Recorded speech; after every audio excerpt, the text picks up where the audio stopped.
Good morning students. Last lecture के continuation में हम इस लेक्चर में potential process of transforming education की बात करेंगे। तो इसमें हम वो प्रोसेस फाइंड आउट करने की कोशिश करेंगे जिस प्रोसेस के थ्रू हम अपने एजुकेशन सिस्टम को ट्रांसफॉर्म कर ले जाएंगे एक ऐसे एजुकेशन सिस्टम में जो कि शायद आज की ज़रूरत है। तो इस सिस्टम को ट्रांसफॉर्म करने के सीक्वेंस में अगर हम बात करें तो सबसे पहले हम डिस्कस करेंगे वो कौन कौन से पॉसिबल तरीके हैं जिनके थ्रू ये काम किया जा सकता है। और इसमें हमें सबसे पहले ये समझ में आता है कि जो हमारा बेसिक तरीके जो पिछले 30-40 साल से हम कोशिश कर रहे हैं वही फ्रूटफुल होंगे इस काम में। तो उन्हीं सीक्वेंस में हम बात करें अगर, तो सबसे पहले स्टेप नंबर 1 पे बात करें जो मास अवेयरनेस की है। मास अवेयरनेस मीन्स एक बहुत बड़े ग्रुप ऑफ पीपल को हम अवेयर कराएं और अवेयर होने के बाद वो पर्सन्स आगे उस चीज़ को सोसाइटी में ले जाएंगे। तो ग्रुप ऑफ पीपल में फैसिलिटेटर्स वगैरह हम बनाने की कोशिश करेंगे। तो सबसे पहले हम कॉन्फ्रेंसेस कराएंगे, वर्कशॉप कराएंगे, डिस्कशन करेंगे और होलिस्टिक परसेप्टिव लोगों के अंदर डेवलप करेंगे। तो होलिस्टिक परसेप्टिव अपने फैमिली मेम्बर के साथ और लोगों के साथ जो इस समाज में इस तरीके के होते हैं। एजुकेशन में टीचर्स हो गए, एजुकेशन एडमिनिस्ट्रेटर्स हो गए, पॉलिसी मेकर में कुछ लोग हो गए जो गवर्नेंस के साथ हैं और कोलीग हमारे हैं। ये सब लोग मिल करके डिसाइड करेंगे कि मास अवेयरनेस होनी है। तो इन सब लोगों को साथ लेके पहला काम। अगले स्टेप में हम जब बात करेंगे तो इतने सब लोगों को अवेयर कराना है तो उनके ओरिएंटेशन प्रोग्राम कराएंगे। ओरिएंटेशन प्रोग्राम में क्या करेंगे, छोटी छोटी वर्कशॉप करने की कोशिश करेंगे। वर्कशॉप छोटी छोटी करने पे जिसमें वीसी, डीन, फैकल्टी मेंबर ये सब के सब बैठे हैं। इनिशियली फैकल्टी मेंबर के डेवलप करने के लिए हम 1 दिन की, 3 दिन की, 8 दिन की वर्कशॉप भी करा सकते हैं। फिर इसके बाद यूएचवी ओरिएंटेड प्रोग्राम्स स्टूडेंट के एचडीपी स्टूडेंट इंडक्शन प्रोग्राम में करवाएंगे। नए बच्चे आते हैं तो वो कई चीज़ें सीखते हैं कॉलेज के बारे में, तो उसी में हम यूएचवी को भी डालेंगे।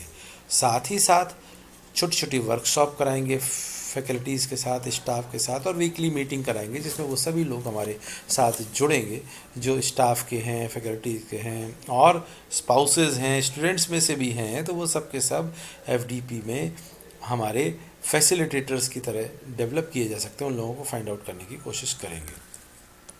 अगले स्टेप में अगर हम बात करें तो पर्सनल ट्रांसफॉर्मेशन। वो लोग फाइंड आउट हो गए तो उन लोगों का अपना पहले ट्रांसफॉर्मेशन होना चाहिए। तो पर्सनल ट्रांसफॉर्मेशन होने के केस में अगर हम बात करें तो 3 लेवल पे होता है। सबसे पहले वेरिफिकेशन, अवेयरनेस और एजुकेशन। सेल्फ वेरिफिकेशन में लिसनिंग, रिमेंबरिंग और अंडरस्टैंडिंग चीज़ों को हम बड़े ध्यान से सुने समझें। तो ये चीज़ें उन लोगों के अंदर आनी चाहिए जो बाद में फैसिलिटेटर बनने जा रहे हैं। फिर इसके बाद अवेयरनेस उनके अंदर आनी चाहिए अपने बारे में और अपने आसपास के वातावरण के बारे में वो अवेयर हों, समझें कि सच्चाई क्या है जीवन की, मैं कौन हूँ, मैं क्या हूँ, मुझे क्या करना है और मुझे समाज के लिए भी क्या करना है। इन चीज़ों को समझने के बाद हम सेल्फ एवेल्युएशन भी करेंगे कि हम कहाँ पर हैं, क्या कर चुके हैं, क्या करने की ज़रूरत है और करंट एनवायरनमेंट में हमारा रोल क्या है। और इस वे में नेक्स्ट स्टेप जो होगा हमारा incorporate UHV in the academic curriculum. अब जब इतने लोग मिल गए, वो लोग समझ गए, अपने अंदर उन चीज़ों को ले आए, उन्हें मन से ये चीज़ लगती है कि हमें करना चाहिए और समाज में ये चीज़ें आगे बढ़नी चाहिए, तो फिर एकेडमिक कैरिकुलम में वो प्रोग्राम लाया गया।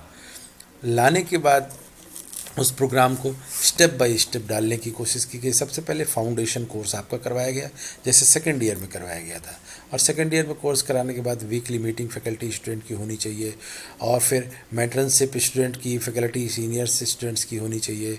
Social project, social relevance final year के प्रोजेक्ट के साथ बनाना चाहिए और सोशल इंटर्नशिप बनानी चाहिए। उस समय ही सोचना चाहिए कि आगे कैसे बढ़ा के ले जाएँ। हायर लेवल की कोर्सेज़ में यूनिवर्सिटी ने ये फिर आगे लगा के इलेक्टिव कोर्सेज की तरह इसको लगाया यूएचवी को, और जिसमें समझा ह्यूमन बीइंग्स के बारे में, को एग्जिस्टेंस, और फिर इसके बाद ह्यूमन की रिलेशनशिप, वैल्यू, एथिक्स और ह्यूमन ऑर्डर। ये सारी चीज़ें सेकेंड ईयर में पढ़ाई जाती हैं, लेकिन 4th ईयर में उन चीज़ों को आप अपने अंदर ले आएँ, वो स्टूडेंट्स अपने अंदर ले आएँ। इलेक्टिव पेपर में ये माना जाता है कि बच्चे के अंदर वो बातें आ गई हैं जो उसने सेकेंड ईयर में पढ़ी हैं और उसे अच्छी लगी, इसलिए उसने वो पेपर ऑप्ट किया है। तो इसलिए वो चीज़ें उसके अंदर बेसिकली समझने वाले लेवल तक पहुंच जाएं। फिर अगर हम बात करें तो वैल्यू बेस्ड स्ट्रीम में अगर हम चलेंगे तो value based stream of education कराने में जो भी हमारी पढ़ाई है वो होलिस्टिक डेवलपमेंट के लिए होनी चाहिए। जैसे हम लोग बीटेक एमटेक करते हैं, इसी फील्ड की अगर हम बात करें तो टेक्नोलॉजीज़ और सिस्टम जो हो रहे हैं, बन रहे हैं, वो होलिस्टिक डेवलपमेंट के लिए बनने चाहिए। हम लोग जो भी बम वगैरह या गोली बंदूक पिस्तौल वाला टेक्नोलॉजी डेवलपमेंट करते हैं वो गलत है, होलिस्टिक डेवलपमेंट नहीं है। कुछ समाज के, मानवता के भले के लिए डेवलपमेंट करें। इसी तरीके से एमबीए वाला कोर्स जो है वो मैनेजमेंट रिलेशनशिप के साथ कराए, आपस में लोगों की रिलेशनशिप बहुत अच्छी हो, ये बेसिक पर्पज़ होना चाहिए उसका। इसी तरीके से एमबीबीएस वगैरह करते हैं तो होलिस्टिक ह्यूमन हेल्थ के लिए, न कि मनी कमाने के लिए, पैसा कमाने के लिए उसको करना चाहिए। तो इस सीक्वेंस में ये सारी की सारी चीज़ें हमारी आती हैं। नेक्स्ट स्टेप में अगर हम बात करें तो ये सारे के सारे जो इनकॉर्पोरेट हुए हैं एकेडमिक कैरिकुलम में, तो हम उसके लिए क्या करेंगे, सपोर्ट करेंगे पॉलिसी मेकर्स से। जैसे एमएचआरडी है, यूजीसी है, एआईसीटीई है, आईसीएमआर है, और फिर जितने भी स्कूल एजुकेशन बोर्ड हैं, एकेडमिक काउंसिल हैं गवर्नमेंट की, ये सब हमारे साथ आए। दूसरा, फैकल्टी डेवलपमेंट प्रोग्राम को मजबूत करें, लार्ज स्केल पे करें, रिसोर्स मटेरियल बनाने की कोशिश करें, और फिर इसके बाद ह्यूमन वैल्यूज़ का रिसोर्स सेंटर रीजनल और नेशनल और इंटरनेशनल लेवल पे बनाने की कोशिश करें। फिर इसके बाद हम क्या करें, प्रोवाइड कराएं थ्रस्ट, एडिक्वेट थ्रस्ट रिसर्च और डेवलपमेंट में, जो डेडिकेटेड हैं इसी काम के लिए। होल मेन स्ट्रीम एजुकेशन में ह्यूमन एजुकेशन के साथ, वैल्यू बेस्ड एजुकेशन के साथ किस तरीके से उसको डाला जाए। और फिर लंबा प्रोसेस है, लॉन्ग ड्रॉन प्रोसेस है, जबकि ये इम्पॉसिबल अभी लगता है, लेकिन ये इम्पॉसिबल नहीं है। अगर मेहनत की जाए तो किया जा सकता है। और recognize value based stream of the education for teaching professional development requirement. तो वैल्यू बेस्ड स्ट्रीम हमने बनाई और उसमें हमारा टीचिंग प्रोफेशन भी उसी चीज़ को आगे बढ़ाने की कोशिश करता है। जैसे पहले गुरुकुल में केवल किताबी ज्ञान नहीं दिया जाता था, आपको समाज को कैसे आगे उन्नत करना है वो भी ज़रूर बताया जाता था। वही हमारे समाज में भी फिर से डेवलप हो जाए।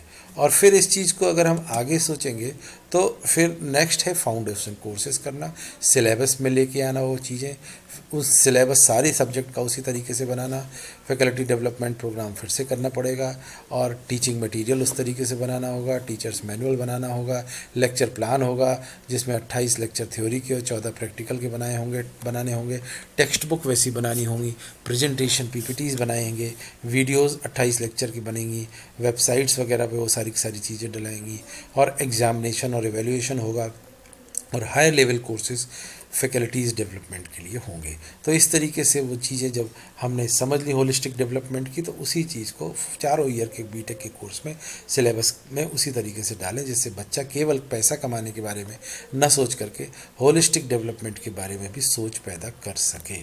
और इसी चीज़ को हम जब अगले स्टेप में बात करेंगे तो फाउंडेशन कोर्स वगैरह जब सब ये हमारा हो जाएगा, तो मुझे लगता है फाइनली वो स्टेज आ जाएगी धीरे धीरे करके, 1 बैच, 2 बैच, 4 बैच, और जब यही बैचेस समाज में आगे पहुंचेंगे, समाज में आगे पहुंचने के बाद समाज के साथ काम करेंगे, और वो बैचेस की सोच केवल पैसा कमाने की न रह करके लोगों को भला, समाज का भला करने की होगी, तो उससे उन लोगों का भी भला होगा और साथ में इस सोसाइटी का भी भला होगा जिसमें वो आगे बढ़ रहे होंगे।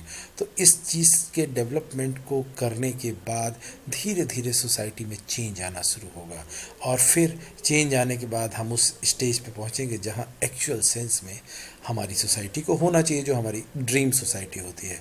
और फिर ये सारे के सारे क्राइम वगैरह बंद हो जाएंगे धीरे धीरे करके, और हम एक ऐसे समाज की तरफ पहुंच जाएंगे जिस समाज की शायद आज हम कल्पना करते हैं, एक सुखी संसार, और हर पर्सन हैप्पी होगा। इसी उम्मीद के साथ मैं इस लेक्चर को ख़त्म करता हूँ, बंद करता हूँ, अभी विराम देता हूँ। धन्यवाद।